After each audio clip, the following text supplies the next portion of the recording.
All right, seventh graders, this is your bell work for the week. Actually, this is week 6. Sorry for that mistake. So, prepositions is what we're going to be covering today.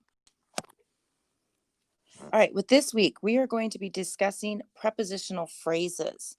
Now, a preposition is a word governing and usually preceding a noun or a pronoun and expressing a relation to another word or element in the clause, as in the man on the platform. She arrived after dinner. What did you do for? What did you do it for? I've also included a list of prepositions. This will help you to identify them. Now, you are going to be continuing with what we've learned in the past.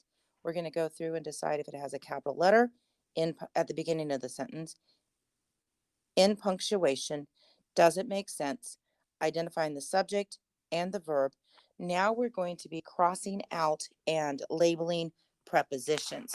So, for example, on number 1, when I look at this, I see that Tim needs to be capitalized, so it needs capitalization. It has in punctuation. Tim ran through the goal post. It makes sense. Now, Tim is my subject, ran is my verb, and through the goal post is my preposition. So I'm going to label that. In sentence number 2, the children sang in the choir. It has capitalization. It needs in punctuation, so I'm going to put the period and circle it, showing that I added it, and it makes sense. Now, who sang in the choir? Children, so that is my subject. What did the children do? They sang. That's my verb. In the choir is a preposition, so I'm going to cross it out and label it with a P. Number 3, the man jumped for joy. It does not begin with a capital, so I'm going to change that. It has in punctuation. It makes sense. Who jumped? Man jumped, so it's my subject.